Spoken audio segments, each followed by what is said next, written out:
오늘의 10분 말씀 역대하 8장 1절부터 16절까지입니다.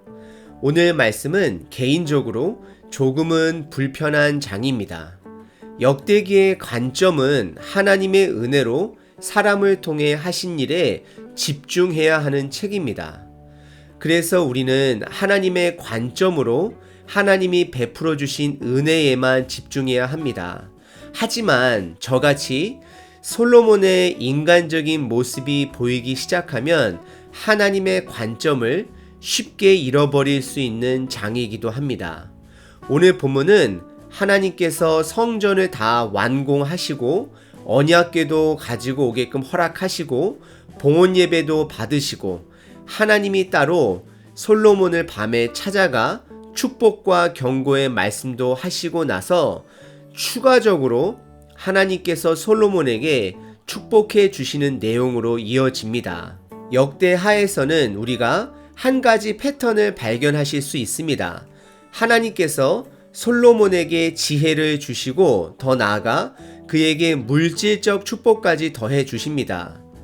오늘 본문도 성전 완공 이후에 솔로몬에게 더 많은 지역에 나라를 보호하기 위해 국고성까지 지을 수 있도록 허락해 주시고 인도해 주시는 것을 보게 됩니다. 솔로몬의 왕권 기간은 약 40년입니다. 그리고 성전은 약 7년 동안, 그리고 본인이 살 왕국은 13년, 즉 20년 동안 건물 짓는데 그의 왕권을 투자하게 됩니다. 인간적으로 보면 솔로몬은 개인의 명성을 드러내기 위해 건축을 중축하는 왕이었지만 역대기의 관점으로는 하나님께서는 솔로몬을 통해 다윗과 한 약속을 신실하게 지켜주신 것입니다. 오늘 본문을 통해 우리들이 우리 자신을 돌아봐야 하는 것은 우리 마음의 중심이, 첫 사랑이 변하지 말아야 합니다.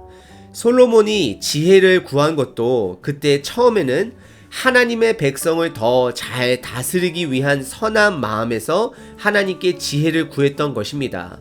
그래서 하나님께서는 솔로몬에게 더 많은 것으로 물질의 축복으로 그를 축복했던 것이었습니다.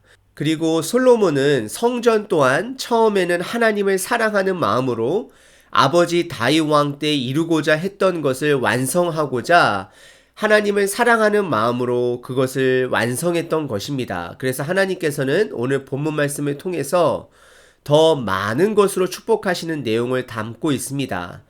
하지만 저희들이 잊지 말아야 할 사실은 솔로몬의 마음은 결국에는 변질된다라는 것입니다. 여러분들, 눈으로는 여러분들 성경에, 귀로는 저와 함께 본문을 관찰해 보도록 하겠습니다. 오늘 본문은 크게 세 부분으로 나눌 수가 있습니다. 첫 번째는 성전과 궁전을 완공하고 나서 하나님께서 더 많은 건축들로 솔로몬을 축복하는 내용입니다. 두 번째는 솔로몬이 이스라엘 안에 있는 이방인들을 향한 대처하는 내용입니다. 그리고 세 번째는 앞으로 성전 안에서 드려져야 하는 예배에 관한 내용입니다. 첫 번째 부분은 1절서부터 6절까지 성전과 궁전을 완공하고 하나님께서 더 많은 건축물들로 축복하는 내용입니다. 1절에 성전과 궁전을 짓기 위해 20년이 걸렸다라고 이야기를 합니다. 저는 여기 1절을 묵상할 때도 솔로몬이 성전은 7년 동안 사용하여서 짓고 본인이 살 궁전은 13년을 사용한 인간적인 솔로몬의 모습이 자꾸 보입니다. 그리고 본인 궁은 성전보다 2배 더 큰 크기로 건축한 것을 열왕기서를 통해서 확인하실 수 있습니다. 이어서 2절에서는 솔로몬이 성전을 짓는데 가장 큰 공헌한 두로왕, 후람 이야기가 시작이 됩니다. 열왕기상 9장에 보면 보다 자세한 이야기가 나와 있습니다.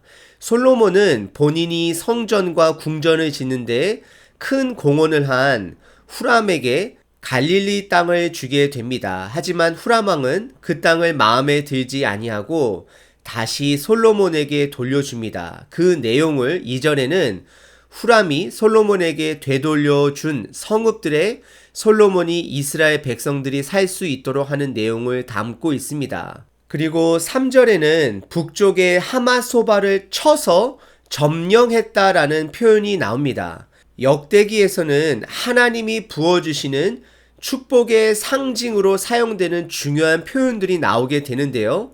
그 중에 하나가 3절에 쳐서 점령하고, 그리고 5절에 성벽과 문과 문빗장, 그리고 동일한 5절에 견고한 성읍이라는 표현들을 사용함으로 하나님께서 솔로몬을 축복해 주셨다라는 것을 표현하고 있습니다. 그리고 5절에는 남쪽의 베호론과 아래의 베호론에 이스라엘을 방비할 수 있는 군사적 국고성을 짓게 해주신 하나님의 축복을 다시 한번 드러내고 있습니다. 솔로몬이 정확하게 언제부터 마음이 변질되어져 갔는지는 잘 모릅니다. 하지만 조금씩 변질되어 갔었을 것입니다. 하지만 오늘 본문은 솔로몬의 마음이 처음에는 하나님 앞에 온전했기 때문에 하나님께서 다음과 같이 추가적인 건물들을 건축할 수 있는 축복의 내용을 담고 있는 것을 보게 됩니다. 그래서 1절서부터 6절에는 건축이라는 단어가 8번 등장하며 하나님의 축복이 건축을 통해 드러남을 말하고 있습니다. 그리고 두 번째 부분은 7절서부터 11절까지 솔로몬이 이스라엘 안에 있는 이방인들을 향한 대처하는 내용입니다. 다시 한번 말씀드리면 하나님께서는 우리의 방법보다는 우리의 마음을 먼저 보시는 분이십니다. 두 번째 부분에 솔로몬이 선택한 방법은 사실 개인적으로는 하나님의 방법이 아니라고 판단이 됩니다. 하지만 그가 최선을 다해 말씀을 지키고자 마음에서 시작된 것으로 하나님께서는 그의 서툰 방법이라 할지라도 기쁘게 받으셨던 것으로 보게 됩니다. 솔로몬이 성전과 궁전을 지을 수 있고 국고성을 지을 수 있었던 것은 그에게 풍부한 노동력이 있었기 때문입니다. 7절과 8절에 보면 솔로몬은 가나안 족속들을 강제 노동을 시키고 이스라엘 사람들은 노예로 삼지 않았음을 성경은 말하고 있습니다.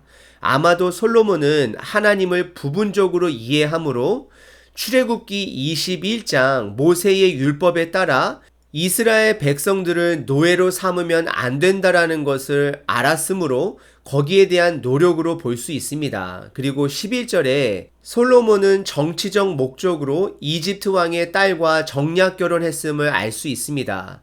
그 애굽의 아내를 언약궤가 있는 건물과 함께 있지 못하게 하기 위해 또 다른 건물을 지어준 일을 성경은 말하고 있습니다.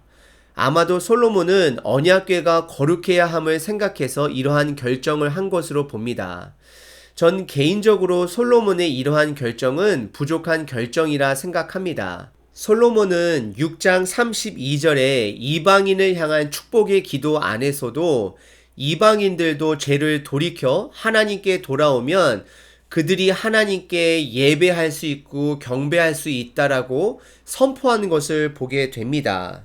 하지만 성경은 그의 부족한 결정도 마음의 중심이 거룩함을 위함이었더라고 11절에 이는 여호와의 궤가 이른 곳은 거룩함이니라 하였다라고 고백하며 말하고 있습니다.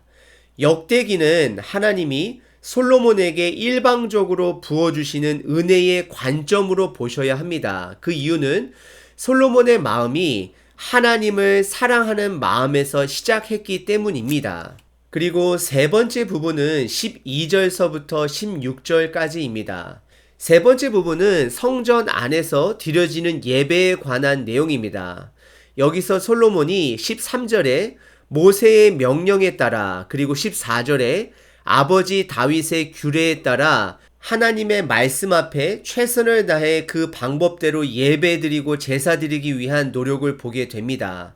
솔로몬은 13절에 매일 드려지는 제사, 그리고 안식일에 드려지는 제사, 그리고 1년에 3번 드려지는 무교절, 77절, 초막절을 드렸고 15절에 솔로몬의 명령을 받은 모든 제사장, 레위인들은 그의 명령을 어기지 않았다라고 말을 하고 있습니다.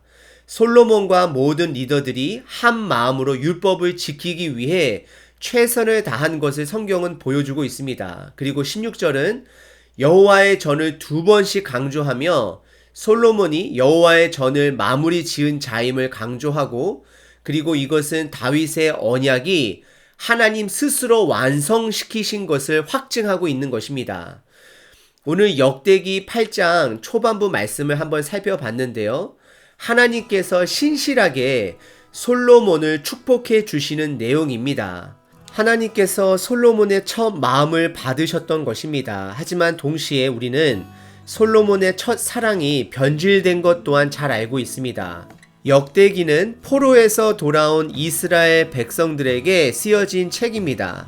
그래서 이스라엘 백성들은 이미 솔로몬이 타락한 왕이라는 사실을 알고 있고, 동시에 하나님께서 부어주신 축복이 있었음을 기억하므로 2가지를 상기했을 것입니다. 첫 번째는 하나님은 마음을 보시는 분이시다. 솔로몬이 첫 사랑을 갖고 있었을 때 하나님께서 부어주시는 그 축복.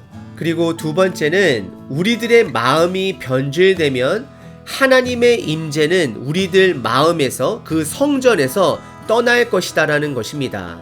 예수님 당시 이미 성전은 마음이 변질되어져 있는 성전이었고, 이것이 예수님에게는 거룩한 분노로 성전 안에서 돈을 바꾸는 사람들, 제사 때 드릴 동물들을 파는 모든 사람들의 물건들을 뒤엎으시며 성전이 없어질 것을 예언하셨고, 새로운 성전이 예수님을 믿는 제자들을 통해, 그리고 부족한 믿음의 사람들이 모인 교회 공동체를 통해 새로운 성전이 될 것을 말씀하셨습니다. 여러분들의 예수님을 향한 첫 사랑의 마음은 변하셨나요? 누구든지 오랫동안 예수님을 믿다 보면 첫 사랑을 식을 수밖에 없습니다. 하지만 그것을 깨닫고 마음을 되찾으려고 하는 자세와 그냥 식은 대로 살아가는 삶의 자세는 여러분들 선택에 달려 있습니다. 오늘 하루 여러분들의 첫 마음을 회복시켜 보시길 바랍니다. 저 또한 예수님을 영접했던 순간, 그리고 처음으로 전도사가 되어서 유치반을 섬겼던 순간, 처음으로 목사 안수를 받던 그 순간을 다시 한번 기억해 보며 제 마음을, 제 믿음을 점검해 보도록 하겠습니다.